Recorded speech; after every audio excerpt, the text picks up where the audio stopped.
Okay, guys, let's start. Hello, everyone. Welcome to the Kazakhstan American Corners program and Regional English Language Office. Today is our second session of adult speaker series, and we are so excited to have all of you here. Thank you for joining us today. My name is Sultanat. I'm American Corner Nur-Sultan coordinator, and I will be with you along with my colleague behind the scene, Dosan, who will be serving you as a moderator.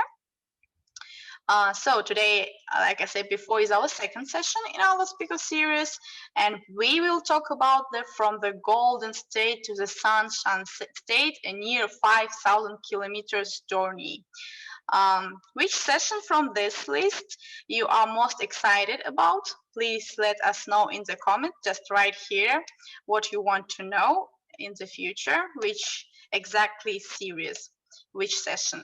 By the way, today we're gonna have as the last time 20 to 20 minute session, and then we also will have time for questions and answers.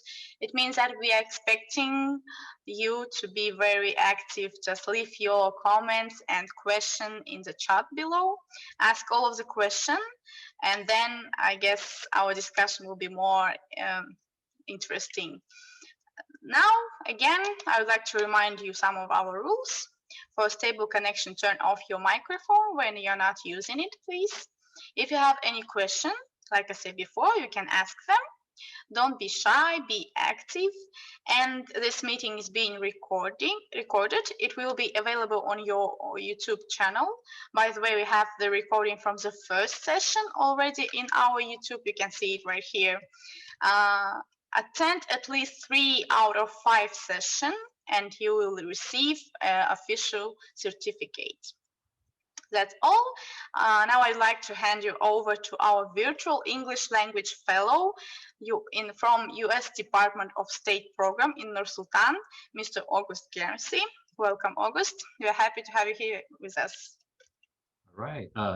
Thank you, Sultanat, for the warm welcome and introduction. And hello, good evening to all of our participants here today. So we really appreciate you joining us. And I really look forward to this experience here in the second session in my adult speaker series and being able to share and bring some of kind of my experience to have this kind of exchange of knowledge and culture and ideas and things. So I really look forward to this.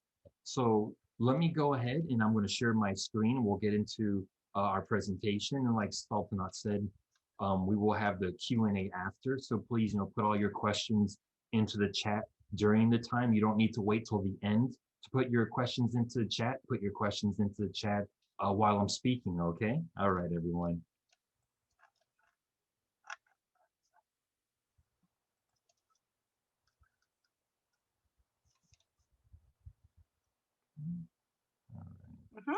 We can see your slide. Great. So that way, so again, something very, very special to me, from the Golden State to the Sunshine State, a near 5,000 kilometer journey. Okay, and so I'm really excited to kind of share and bring this experience to everyone about my trip from California to Florida. Okay, so let's kind of get into a few other things first off. So again, everybody's consent here, the use of photographic image and audio for types of promotional material, whether it's for other U.S. Department of State or for American Corner type of events. Now, for those of you that didn't join us last week or any of my previous sessions from from November or December, just a couple things about me. So I do have my master's in TESOL from Northeastern Illinois University in Chicago. As Sultanat mentioned, I'm currently the Virtual English Language Fellow for Nur-Sultan, okay, with the U.S. Department of State. I am teaching currently in the Foreign Theory, Languages and Practice Department at Eurasian National University here in Nur-Sultan. I teach courses within the master's program and also the undergraduate program there, as well as work with many wonderful groups across Kazakhstan in the English Access Micro Scholarship Program through the U.S. Department of State as well. Currently, right now, I have a wonderful group in Kazakhstan, okay? And also all the wonderful sessions that I get to have here through American Corners, Nursultan in general for American Corners, Kazakhstan. And before all this, I was a international English teacher for NIS, or as you say, Nish Kokshetau. Okay, so I used to live in Kokshetau, so very close to Nursultan. Okay. All right, so what I'm going to do, I'm going to go and put a link into the chat for everyone right now. And it's just basically a little kind of participant survey. Okay, so that way if everybody can click on the link in the chat once I post it. Okay. Actually, it's not, hold on one moment here. Okay.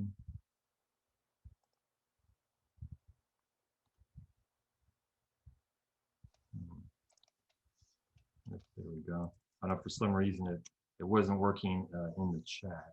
So hold on a second. Let's try this again here. There we go. Okay, everyone. Sorry about that. So it's in the chat now. Yes, I do see it has been updated. So please click on this link here. It's just a simple survey. Just find out a little bit more about us collectively, about our knowledge, experience, and what we do right now. And this helps me to better prepare for materials in the future for additional sessions. Okay. All right. So let me go ahead and start off first with this quote. All right. So the quote is, the first step towards getting somewhere is to decide you're not going to stay where you are. Okay. And this was by J.P. Morgan, very kind of famous, well-known American financier and banker. He's, established many companies, a huge part of Wall Street in the very early time during the 19th, 20th century. So what does this mean basically to me is that, the first step towards getting somewhere, it's a side that you don't really want to maybe stay where you're at, meaning, to think about things, reflect, a lot of reflection on where you're at, and maybe reflect on potential feelings or attitudes or perceptions or things that you feel about your environment, and maybe using that information to be able to move and go forward, as I have done, as I will explain here about my move from California to Florida. And just so you guys know, I have two images kind of on the left and the right side. Each one represents the flag for California on the left. You can see there with the grizzly bear. And then on the right side, you can see the state flag for Florida, okay, with kind of the red cross with the seal of the state kind of in the center there. So the first thing I want to do here now is I want to provide and ask a question to everybody. And the question is, and I want you to take a guess and put your number into the chat. On average, how many times does an American move in their lifetime? So go and type in whatever number you want to put into the chat, what you think, how many times does an American move in their lifetime? Okay.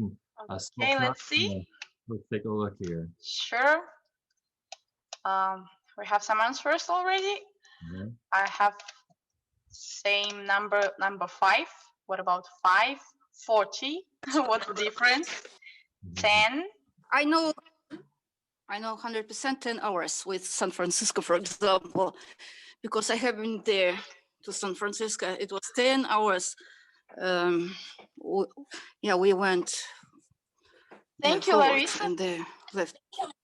Yeah, 10 hours, 100%. I know it. Great. Yeah. Thank you for your answer. Chat box. Yes. Okay. Yep. You can also write in chat box. Thank you for understanding. Yep. And we already have the same answer, 10, at least an average. I have heard that people in America are willing to move for better career opportunities, it's saying. Except of the time, he's also saying about the reason. Yep. Okay. That's all our answers. Interesting. So, I definitely, so there's a little bit of a range. Some of us maybe thought maybe like a few times. Some of us thought many times. Okay, so kind of a wide range for the number of times that on average an American moves in their lifetime. So here's a number. It is, according to the United States Census Bureau survey from last year, 11 on average. Okay, so now 11. Now we need to kind of think about this number a little bit because, you know, 11 times moving doesn't necessarily mean that, you know, we're moving long distances like across the country 11 times. Maybe it's just many moves, maybe within like a city or like a smaller region. Okay, so, but again, on average, 11 times. So maybe you're surprised by that. Okay, so what did I do here in my route? So when I moved and went across the United States, and we all know that the United States is obviously a very large country geographically. Okay, and I kind of pointed out my beginning and my end. So you can see here the Golden State or California there, starting there in the San Francisco Bay Area on the West Coast. And you can see and follow along the blue line here through the map, going across the United States, all the way down into the Southeast region there in Florida, okay, in Tampa.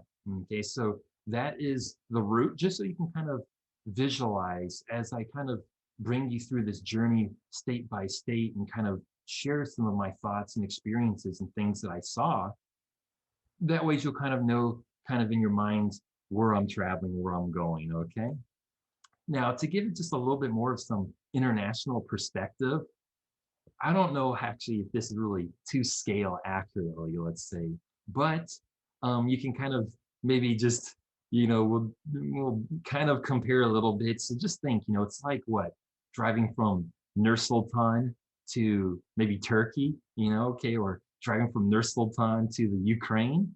Okay, so that's kind of almost like the equivalent of what I drove when I said a near 5,000 kilometer journey, okay? So you're probably wondering, let's just get this out of the way. Why would I move? Okay, you know, so why, you know, why would I do that? You know, especially drive too. I mean, it's a long distance and driving too. Now, one of my main reasons was, you know, I saw there was a great opportunity for education that was more affordable in Florida. And California, you probably have heard, it's a very expensive place to live and an expensive place for all kind of aspects of life. And for kind of a, you know, independent, say, full-time student, full-time worker, you know, there's a lot of demands on you. It's a bit challenging, you know, to be in that kind of situation in such an expensive place like San Francisco Bay Area.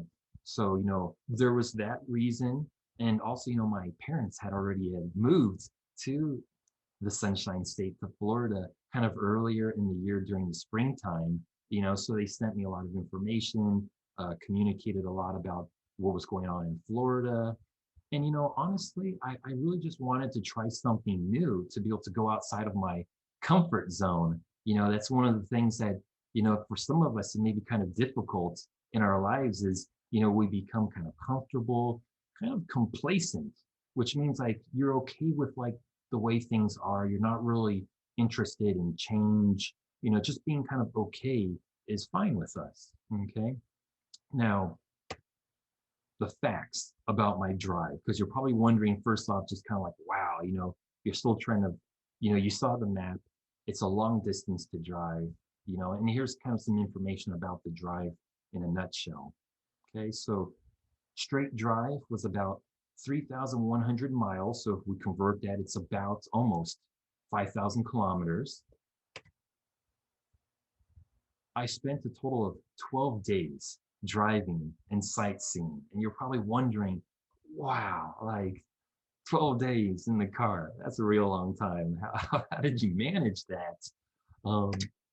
I covered 8 different states. So I drove through 8 different states. It's quite a few different states, you know, within that long drive and time period. You know, I covered, you know, the various regions such as the West Coast, the Southwest, the South, and the Southeast United States.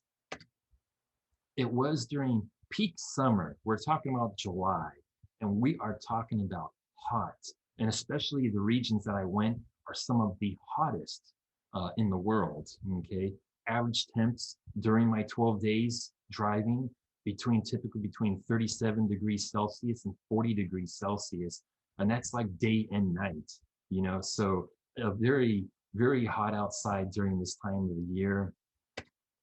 And I just, I wasn't alone. So I did have some traveling companions. So traveling with me was my cat and my friends. So definitely I wasn't alone. So in case you're wondering, wow, maybe, you're lonely, by yourself for a long time in the car, but that wasn't the case. Okay. So now let's kind of discuss about the journey. And this is what I really want to talk to you about, spend about the next 15 minutes and tell you about the things that I saw. So we know that I started in California. Okay. One thing that I would like to share with people is how did I travel by car? Because I've been, from long distance from my time living in Kazakhstan, and I've gone, driving from city to city, regions to regions in Kazakhstan. And, you may be wondering, kind of, what's the situation like driving the US for those of you that haven't been to the US?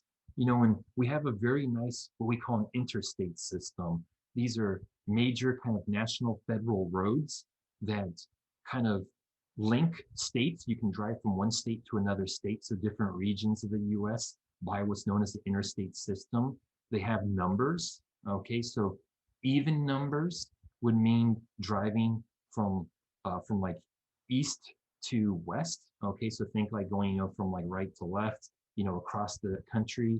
And then the odd numbers, so would be going from like south to north, so going from like up to down in the country. So you can kind of know which direction you're going in the US on an interstate road by if it's an even or an odd number. Okay, so maybe you guys didn't know that, but that was created in the 1950s.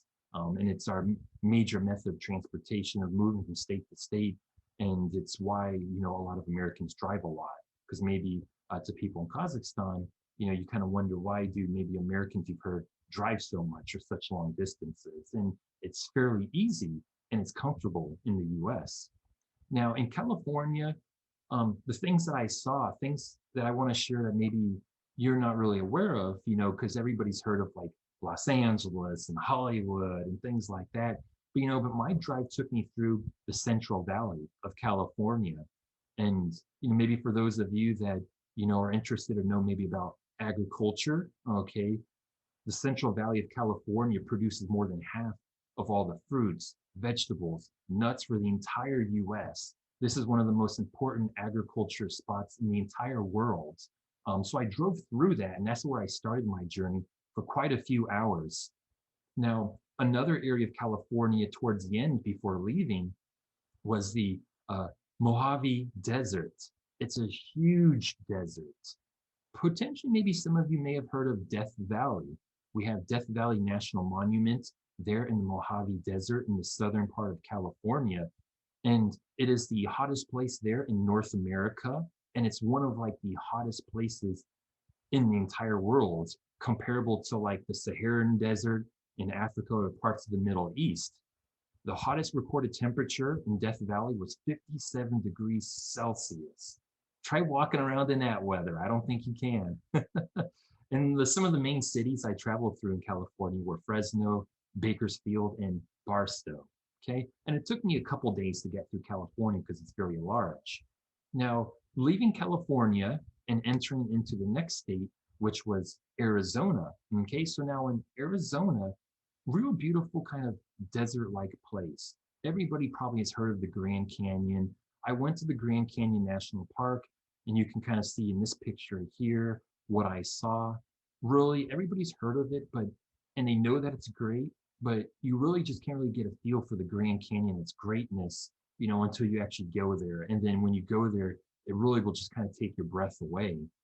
Now, another place that I visited when I was going through Arizona was Lake Havasu Recreation Area. Very beautiful place that's kind of south of Las Vegas. Okay, a lot of people have heard of Las Vegas. It's kind of close to Las Vegas. One of the things that's popular or well known in Lake Havasu that maybe you guys would be interested to know about that I saw and drove across, it's called the London Bridge. And you're probably wondering, London Bridge? Менен бүдөл копко мен кирип калып еттилер. Мен катып калмай Yes, and also please, if you guys can maybe potentially save comments or put them into the chat, please, now or until the end. But a London Bridge, it actually literally was an original bridge that was built in the 1830s, and it did cover the River Thames in London. Basically, what happened, how this bridge got to the Arizona, was it was basically sold in the 1960s to an entrepreneur who was developing the Lake Havasu area in Arizona. And they basically took the bridge apart and they brought it to Arizona piece by piece. And then they reassembled and rebuilt the bridge. And you can see kind of in this lower picture here, London Bridge. And it does kind of look like something maybe you would see maybe in the UK, kind of like that English style of bridges that they do have across, you know, all of England, okay? And other places was Petrified National Forest, which was something quite interesting. You can see a picture up here of all the fossilized plant life, and as well as some cities such as Kingman and Flagstaff that I went through. Now, when I left Arizona, I went through what's called New Mexico, okay? Now, the main city in New Mexico is Albuquerque. I just want to mention maybe potentially any fans that have watched the American TV show Breaking Bad, and they know that that takes place in Albuquerque. So a lot of people maybe know Albuquerque, not so much New Mexico, but beautiful red rock formations and landscapes, and a lot of significant cultural influence, you know, from Spanish or Mexican and Native American people in the state. And you can kind of see from some of the pictures here, for instance, the adobe pueblos, these Native American housing communities built from like mud and stone, okay? So again, New Mexico has its own unique beauty because of all that red coloring, really makes it distinctive and kind of vibrant when you're driving through the area. After New Mexico, I entered into Texas, and I bet you a lot of you've heard of Texas and maybe know some things about Texas. This was probably the largest area of travel for me. It was actually just by itself 1,500 kilometers, which is almost the equivalent like driving from Nur-Sultan to Almaty. Okay, so, and I could have crossed Texas. So you can kind of imagine just how massive and big Texas is. You know, it's known for its wide open spaces and roads. You can kind of see this picture here. You know, this is kind of what you see a lot in Texas. In between all the cities, it's just these kind of big, wide open spaces, you know, and just these long roads that kind of go on for many, many miles beyond what you can see. Other things about Texas, people know about beef, you know, cattle. So Texas has 11 million cattle, the most. And if you want to compare it to Kazakhstan, just all of Kazakhstan, Kazakhstan has about 5.8 million cattle. So, you know, Texas alone has almost twice the amount of cattle and beef. So again, you know, that's, you know, one of the things, and you can see in this picture down here towards the bottom, festivals and parades that involve, you know, like the longhorn cattle that you can see there. Now, Texas, though, has transitioned to a lot of really large, major urbanized areas, cities such as like Fort Worth and Dallas and Houston. I know Houston's quite popular and well known with many people in Kazakhstan, these huge cities now in Texas that a lot of people have been moving to Texas, and it's a very rapidly growing state. Now, after my transition and a long period of time, I spent quite a few days going across Texas.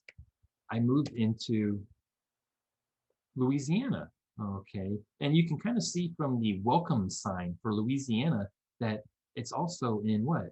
French, okay? So the French heritage and cultural, huge influence in Louisiana, you know, from the language to the food, the people, the culture. Now, Louisiana originally was part of the French territory, you know, that the US purchased from the French a long time ago. But Louisiana, especially the southern part, has really retained a lot of that heritage. One of their main things they always like there, if you visited, you can see in this lower picture, it's called a Cajun crawfish boil. Okay, and those are little, what a crawfish is, if you're wondering, think of like a little kind of lobster, but you know, like in like a freshwater, maybe like in rivers and things like that. But so yeah, so the Cajun style of food, which maybe you've heard about, you know, it kind of is very popular there from Louisiana, especially in the southern part, like around New Orleans. One thing I want to mention about Louisiana, this was the first time that I ever actually saw and drove across the mighty Mississippi River. It's the second longest river in North America. It kind of divides the country in half. If you look at it, it goes from the Gulf of Mexico up until like Canada. Okay, and it's very long, almost 4,000 kilometers. So it's a very massive river, very important, significant river in America's history. You can kind of see a picture. I was traveling down Interstate 10. This is what Interstate 10 looks like here. It's just kind of like a big, long, kind of raised road going across there's a lot of water in the southern part of Louisiana. And this is the kind of scene that I was looking at while I was driving through the southern parts. You can see pictures of really famous, there's one thing, the Delta Queen, very famous kind of paddle steamboats. This is actually the Delta Queen's the largest in the world for a type of paddle steamboats. And some of the other cities I traveled was like Lake Charles, Lafayette, and Baton Rouge as well, in addition to like New Orleans. Now, after this part of my journey, I kind of got to some of the more smaller states and smaller segments. I didn't really spend as much time as I did in some of those larger previous states. So when I came to Mississippi now, okay, and you can see the welcome sign here for Mississippi, the spelling of Mississippi, it's one of the most challenging, I gotta say, maybe for many people, with the amount of S's and the amount of I's. It's always kind of like a trivia question. But Mississippi, it's a very wonderful, beautiful place. The Gulf front that I drove across has beautiful beaches. But unfortunately, when I traveled to, and when I was doing this trip, which was back in 2006, this was right after a very devastating hurricane. You may have heard of it in like the national world news, Hurricane Katrina, which was, about 15 years ago or so. Back in late August, Hurricane Katrina hit the US, and it really impacted the Gulf areas, such as like the southern part of Mississippi where I traveled. And so when I drove through Mississippi, I saw a lot of destruction. They still hadn't repaired yet, because it took quite a few years to repair and rebuild these communities that I traveled through in Mississippi. You can see a lot of the huge casinos that go along the Gulf waters there were just kind of just destroyed, but now you can see what it looks like. Now it's been repaired, rebuilt, beautiful beaches. You can see kind of the rebuilding of this Shark Head building, which is kind of iconic there in the southern part of Mississippi. I traveled through Gulfport, Biloxi, and Ocean Springs. Okay. Now, after Mississippi, I traveled into Alabama. Okay. And maybe a lot of people haven't really heard much about Alabama, maybe one of the lesser known states, I feel, that to people of Kazakhstan. So, Alabama, though, is a very beautiful place. My drive actually was the shortest part. It was only about 100 kilometers, so I didn't actually spend a lot of time in Alabama, but it is one of the cultural centers along kind of the southern part of the US. One of the most breathtaking things that I saw was a World War II era battleship called the USS Alabama, and you can see the picture down below. Was a very just, to see something of that size and knowing of the significance that ship played, is quite something special. So they have a lot of kind of memorials and parks all around Mobile, where I traveled through, which is kind of the largest city in the southern part of Alabama. And Mobile actually was the original capital of New France. I mentioned about the French influence in the southern part of the US, and actually Mobile, Alabama was the original capital in the very early 1700s. Okay. Now, after Alabama, I got to my final destination here, Florida. Okay. So I'm sure a lot of you've heard about Florida, the Sunshine State, year-round sunshine, great weather, lots of tourists. You probably know Disney World and all the theme parks. And of course, all the beautiful beaches in Florida. When I first drove through and arrived into Florida, I went through Tallahassee, which is the capital of Florida. A lot of people think it's Miami, just to let everybody know that Miami is not the capital of Florida. Obviously it's kind of the vibrant, kind of well-known, fancy urban area in Florida, but it's not the capital. It's Tallahassee. And I spent a day in Tallahassee at the Capitol, and you can see the Capitol building of Florida here. One thing that is very significant, that was really enjoyable was being able to swim with manatees. I know that maybe you could call it a sea cow because it's also known as a sea cow. You can see the picture here. But I just think that these animals are really just something kind of, just something kind of fascinating, very interesting to me. And another thing that I experienced in my trip when I arrived in Florida was what's called Ybor City. Ybor is inside of Tampa. It's a small community within the city. And you can see in a very old picture of Ybor. Ybor was considered actually at one point the cigar capital of the world because of a lot of the Cuban immigrants and other immigrants that came from the Caribbean islands where, tobacco growing and the kind of the culture and the manufacturing making of cigars, and everything immigrated into Florida and into like Tampa. So there's actually very significant history when it comes to, cigars and Ybor City in Tampa. So just kind of share that with you. And here was my final destination. Okay, here's a picture of Tampa. And also here's a picture of my university. Remember, I mentioned that the main reason of going to Florida and this drive across from California to Florida was to go to the University of South Florida. They are the bulls. You can kind of see these bull statues here in front of our student building. They're in my university. And some of the other cities I traveled was Pensacola, Gainesville, as well, in addition to Tampa, going through Florida. Okay, so basically just kind of wrap up everything. You're probably wondering, okay, so, 5,000 kilometers, what a journey, 12 days in the car. I saw so many different sites, the landscape, the people, the cities, the food, the culture, so many different things.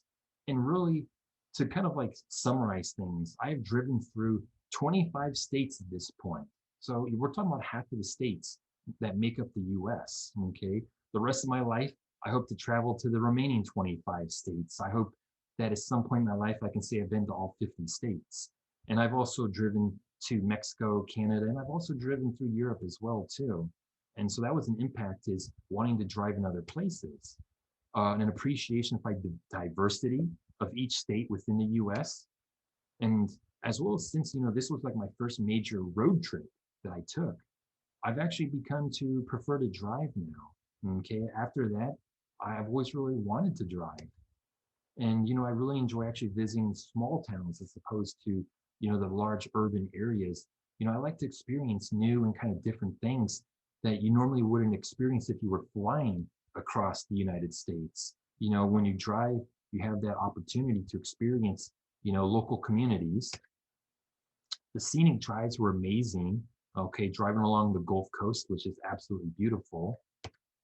And the impact on me, one of my goals when I go back to Kazakhstan, hopefully by August or September of this year, I would really like to be able to take a drive as well across Kazakhstan. Okay, I'm not sure from where to where yet, but I'd probably be starting in Nur Sultan, and I'm not sure. I guess maybe I can ask others where potentially I should drive to across the country. Should I go to South Kazakhstan, maybe West Kazakhstan? Okay. So, and just a couple other kind of facts. And you can kind of just look at the slide for yourself here, the kind of mileage. This also inspired me to do additional drives, some very large drives as well, all across kind of the eastern half of the United States. And you can kind of see the mileage. And if you want to compare things, again, Nur Sultan to Almaty is about 1,200 kilometers. So you can kind of compare these other trips that I took and to understand kind of the magnitude of some of these traveling distances. Overall, in 15 years, I probably traveled about 12,000 kilometers by car in these long distance drives. Okay. All right. So that was kind of what I wanted to share. So thank you, everyone. I hope you learned a few kind of new things about maybe some lesser known parts of the United States and states as well. I look forward to all of your questions. I will put also a little link into the chat while we're working on questions at some point. Please take a look at this. It's just a little simple kind of feedback form. And again, I'll put this link into the chat for everyone. So now we're going to go ahead and move to the Q&A time, okay? Okay, let's have a Q&A. I have one question on the chat right now. We're gonna show it by demonstrating. Dosan, please, could you demonstrate the question right here? Yep. Do you have the same severe winter in the north part of America like in Kazakhstan? Because you know, Astana is kind of cold city, but if compared with America, how it will be? Ah, okay. And that is actually, it's a very good question because, you know, now this specific journey definitely emphasize heat, you know, and humidity. But, you know, because I have lived in Chicago and in Illinois, and then actually when I moved from Chicago to Kokshetau, you know, when I got to travel around the northern part of Kazakhstan, you know, the weather definitely can be quite comparable. Now, I gotta say though that probably I felt like the winter season may have lasted a little longer in Kazakhstan. But to be honest with you, my experience I had last year, many people told me from Kazakhstan that this past winter maybe wasn't as bad as some previous years. So to me, actually, I didn't think like it was a lot worse or more kind of difficult, but a lot of people did tell me that it was a little bit more mild winter that the northern part of Kazakhstan had compared to previous years, which were much, much more colder, much more heavier periods of snow. So I would say that my experience, it was pretty comparable, kind of very similar. I see. Okay, thank you. And I have an idea. Maybe our participant can advise you some cities that you can travel, where you can travel in Kazakhstan. Yeah, that would be great. Yeah, please just write here on the comments. And I see a lot of appreciation words from our participants. Thank you, but please don't leave. It's not all. We have also Q&A. You can ask any questions and have a great opportunity because we'll demonstrate them, and Mr. August will try to answer. We already have more questions. Here we go. Do you know how cold it's just now in Texas? Okay, maybe you can Google it, or maybe you can just explain generally. Yeah, Of winter. I think maybe a lot of people are curious because right now in the U.S. we're having this terrible winter storm where Really? the amount of snow, specifically like in Texas, because Texas doesn't really get any snow ever. It's quite rare, honestly. And the places in Texas really haven't ever had snow. And I have relatives in Texas, and I mean there was like almost like a foot of snow, and they never get snow. So actually, unfortunately, they've been out of power for quite a long time in many parts of Texas. So yeah, you know, our thoughts and prayers for those in Texas, because now people in North Kazakhstan, you know, you're used to this. You're like, it's no problem. But you know, not for Texas. like in Texas, you know, this is kind of this crazy phenomenon going on right now. Okay, see. And another question is, I will already just read, and there you can see it on the screen. Which city or state has the fairest attitude towards employees? Yep, employees, and has the friendliest working environment. Interesting question. Oh, okay. Well, you know, in the US, when it comes to, you know, I would say kind of labor laws, and we definitely have national labor laws that states need to follow, but also each state has their own labor laws as well too. So, you know, in the US, states have a lot of kind of authority over how things are done. So, you know, honestly, but most states, we try to maintain the same type of guidelines and fairness. And I gotta say that, you know, there never is a perfect work environment. I mean, some places, you know, you might be near perfect, but to me, there really is no such thing as like a perfect work environment. But I would say that most all the states, I mean, in the US, really, we all emphasize that fair work environment and a lot of protections for employees too. Yeah. But could you name like any exactly city or state? I mean, I've been in a Your lot of favorite one? I don't know. Yeah, I've worked in a lot. I mean, kind of a difficult maybe question to try to pinpoint a specific place because you know we Mhm. really follow like the same laws. And to me, I mean, you know, your environment is what you make of it. I feel that Mhm. you have a lot of impact and influence in your environment, and it's a lot of it's up to you and your kind of approach towards your environment. So, I mean, any place can be a good, fair place to me, the way I see it. Sure. Thank you. Mhm. And we're going to the next question. Yes, please. The next question is, why do you love Florida? Well, you know, Florida is such a wonderful place, mainly because, you know, the warm winters is very nice. You know, I'm definitely really enjoying this time of the year. You know, summer is extremely hot. You know, it's kind of miserable during the summertime because of the heat and humidity. But, you know, most the rest of the year, you know, half of the year is just absolutely beautiful weather. And that's really nice and attractive, you know, to why people come to Florida. And, you know, it's a very vibrant place. The economy is really growing. The cities are growing, and there's a lot of things to do. It's a very kind of active place, but it's a good place. You know, there's a lot of good health care as well, and that way it's not just young people, but people of all ages come to Florida. You know, whether for various reasons, for education, like myself, or for work, or for retirement. Florida is one of the best destinations now. Okay, thank you for the answer. It was both of the question was from Jules. Thank you, Jules. We go into the next question. Question from Gauhar. Except private car, what kind of transport is available for traveling across California state? For Well, sure, there will be different, but maybe most favorable one. yeah, I mean, you know, obviously a lot of people that potentially, I mean, you know, driving is not for everybody. I mean, definitely kind of culturally in the US, people do drive. I would say definitely we are one of the most uh, driving friendly type of places, and it's a really strong part of our culture, just driving. Americans spend a lot of time in their car, a lot of time traveling, work for other reasons and things like that. And typically in the US, you know, most people all have a car, but you know, there are other options like by train, but only specific kind of places. It's not so widespread. We kind of have, you know, from the major urban areas, there's kind of like some localized, maybe, you know, public transportation.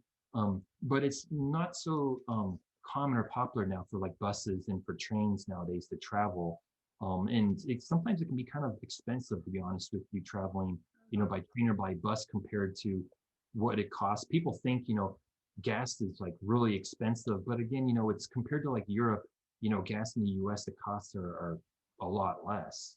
Okay. So, but definitely cars preferred in flying, but you could take trains, but you can't get everywhere in the US by train. It's not really that, you know, possible. So private car will be the best option. I I definitely enjoy private car, but most people would probably say flying is their favorite. But you know, hey, you know, I don't mind flying, but you know, driving to me is really enjoyable. We have another question. Let's see. Have you ever been in the west part of Kazakhstan? You can also mention another part. Yeah, you know, I have traveled a little bit. You know, this last year when I was living in Kazakhstan, you know, due to the COVID situation, unfortunately, I lost half of my time and I wasn't able to travel anymore once the weather warmed up. But you know, at certain points, I was able to travel to Almaty in the south, to the far north, like in Petropavlovsk, North Kazakhstan, and also as well as in West Kazakhstan, in Aktau as well too. So a few places. I wish I could travel more. Definitely when I go back to Kazakhstan, I really want to be able to get out and travel more, and hopefully I can take, you know, a few drives to see kind of the landscape of Kazakhstan. Okay, maybe you'll have an opportunity in the future. We hope so. Mhm. Another question is, what was your family reaction when you announced about the trip to Kazakhstan? Maybe your friends and anyone who know about it. Yeah, I mean, and I'll be honest that, and that's one of the reasons why I'm doing what I'm doing, and I want to be, and work in Kazakhstan and work with, people of Kazakhstan, collaborate, because I feel that maybe a lot of Americans in general, they don't know a lot about Kazakhstan. They know very little about it. And I really hope to be that bridge. It's one of my main goals and why I do what I do and the passion that I get for doing this. And really because that bridge is important, between our countries and our cultures and our people. And it's not just about, economic prosperity. There's a lot of other reasons too for, a better understanding of culture and language and other things that make Kazakhstan very special, such as like the food, Beshbermak, things that are fantastic, but maybe a lot of Americans, they don't hear about this and they don't know about it. So obviously most reactions from people were like, Kazakhstan, like, huh, like I don't know anything about Kazakhstan. Like, well, a lot of people are kind of confused even like where Kazakhstan is at. I think they think of more like South Asia or maybe even like Southeast Asia. I'll just be honest with you, a lot of Americans kind of think that until they actually go to the map and look, and a lot of them kind of wonder, kind of like what is, this region of like Central Asia. So, a lot of the reactions were kind of, they were curious, because they didn't know a lot. Thank you, August, for your support, actually, for giving information about Kazakhstan to other people. Thank you for your great work, and thank you, August, for your question. And we're going to the next one. In 12 days, enough for visiting 25 states, or would you like to take more time to stay in each state? Okay, well, first let me clarify. So actually, the 25 states that I have driven to, was not all part of that one journey. So the journey that I discussed specifically just was 8 states. All the other states were all those other additional drives. So yeah, the 12 days though, honestly, it's still 12 days wasn't enough for 8 states. I really could have spent not even 25. Time.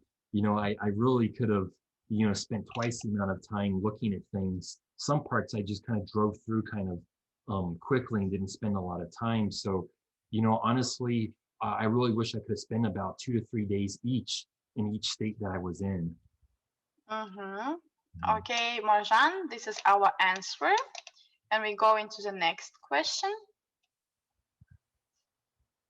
Let me see. It's a question from Nur Sultan. As far as you know, are there regions in the US which have some scarcity of English teachers?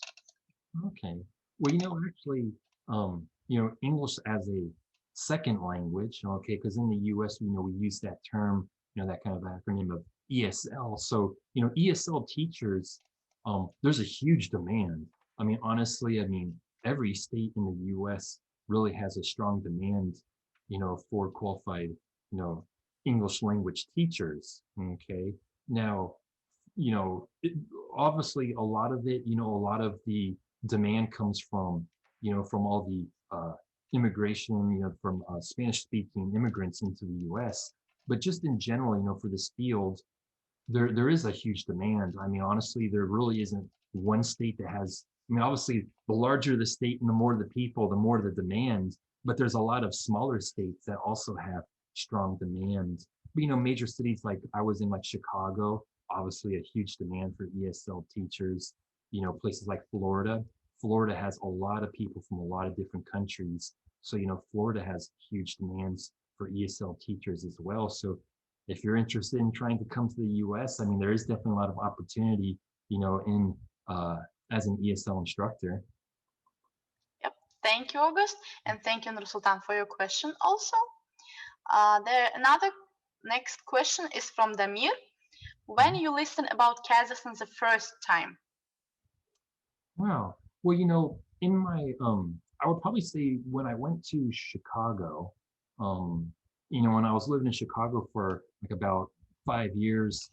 And during my time teaching in Chicago, there's actually a fairly, large and pretty strong, Central Asian community, in and around kind of the Chicago area. And a lot of the international students, I primarily, I taught adult international students at various schools in Chicago. And, kind of like, maybe, in some classes I would have maybe one or two students from Central Asia, and kind of slowly over like a few years, so I started hearing, the countries of Central Asia kind of mentioned. Maybe I learned just like a few facts, a little bit, but I didn't really learn like a lot. But then, kind of once I got into my graduate program, my master's program at a Northeastern Illinois University in Chicago, there I was actually exposed a lot more to,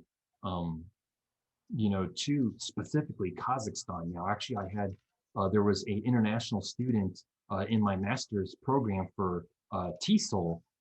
She was from Kazakhstan, and also the TESOL conference. I met a lot of people from Kazakhstan, and kind of from there was where I really started to learn a lot more specifically about Kazakhstan. So probably I would say like about maybe 6 years ago or so was when I first started really to hear like about Kazakhstan. Okay, thank you, August. And we have another. How long are you going to stay in Kazakhstan? Maybe this question is a little bit different, but maybe in the future. Can I invite you to the virtual meeting with my students if you have a time? It will be great if you tell about the US saying Anar. Okay, so well, I definitely hope to be in Kazakhstan for a while. I really enjoy being a virtual fellow, and I really look forward to being in person and actually going to Kazakhstan to work face to face as a fellow in Kazakhstan. So, but I do hope to spend maybe potentially quite a few years in Kazakhstan. I feel that there's a lot of work to do on that bridge that I talked about. About bringing together the two countries and the people. So I feel like I can spend a lot more time there doing this. Okay, thank you. In your opinion, August, what is the secret of becoming a good teacher? Who is a good teacher for you? Well, definitely, who is a good teacher to me? Well, I've had some good teachers in my life, but a good teacher, I mean, should really, focus. They should really know their learners, to start with, and they definitely should really emphasize student-centered learning. They should emphasize an active learning environment. A good teacher to me is someone that actually does a lot of teacher-to-teacher engagement, someone that's actually proactive with all their colleagues and within their field and community, someone that tries to, that goes to workshops, that networks with other professionals in the field around the world, that really seeks out new and innovative ways. This to me is an ideal teacher, someone that's willing to be open and embrace and try new things, especially try to participate like in US Department of State, exchange programs, and gain that kind of experience. So an ideal teacher to me would be someone that wants these kind of experiences and brings it back and uses them in their teaching practices. Okay, thank you for your point of view about a good teacher. I think most of us will agree with you, and thank you, Nuri, for your question. And as we have 5 minutes till the end, we will answer one more question. And let's give August some recommendations about visiting places in Kazakhstan for travel. Till the end, maybe one or two. Do you have any other questions, dear participants? You have an opportunity for the last one. Let's see. As we're waiting for the last question, I would like to share our information about American Corner one more time. Let's see. I'm gonna share my screen. Okay, here we go. Dear participants, here you can see all of our contacts. Actually, our Instagram, Facebook, and YouTube channel. I think the most important here for you will be YouTube channel, because we already posting their information about previous and recordings from the previous session. And this session also will be here in our YouTube. Please subscribe, give us your likes, and so on. Also, if you have any questions or if you'd like to give a feedback, maybe you have some recommendation for us, you're more than welcome to write us on WhatsApp or just email it's nursultanmcorners.kz, or Mr. August is the second one. Let's see what we have on the chat. Someone said visit Boravoye, Kapchagay, Shumbulak. Have you been in our national park, Charin, Katon-Karagay National Park? So August, I just listed all of them. You can like choose which one you visited or which one you know and you would like to visit. Yeah, no, a lot of nice suggestions. Yeah, I was looking through the chat here, and yeah, lots of nice places, you know, that I definitely should go to. I know there's so much more to explore in Kazakhstan, you know, and it doesn't matter really. I mean, all the regions, you know, all the different areas, you know, whether, you know, it is south or west or any of the other parts of Kazakhstan, there is a lot of other places. Some of the places I'm not even sure, you know, pronouncing, but definitely, you know, in my time, I definitely went to Borovoy, you know, because it's very close to, you know, Kokshetau. So, you know, I definitely went to Borovoy, beautiful place, you know, maybe a lot of, you know, it's very close to Nur-Sultan too. So, Yes, you know, I know a lot of people in Nur-Sultan also travel to Borovoy, but that was a real nice place. Also, Shimbolak, yeah, okay, yeah, I believe if I got that right, you know, just kind of right. outside of Almaty. I did when I went to Almaty, Medeo and Shimbolak. So those parts, I did go there, you know, but I have heard about a lot of other kind of culturally significant places in parts of like South Kazakhstan, you know, and so I really hope maybe to be able to explore some of these like really kind of like these cultural spots, these cultural rich places in some like the southern parts of Kazakhstan I've heard about. Thank you, August. Thank you. Okay, I think it's almost the end. Thank you, Mr. August, for your information about your travel, about your journey. It was amazing. Thank you for all of the participants, everyone who have their question, everyone who just participate. And I would like to end our meeting by Ludmila's words. All places in our country are beautiful. You can travel all around. That's true. So let's just travel after this situation will end, all of us. Thank you. See you next week. Have a good evening. Have a good day, August. Thank you, everybody. Yes, thank you, everyone. Have a good night, everyone. Good evening. See you next week. See you.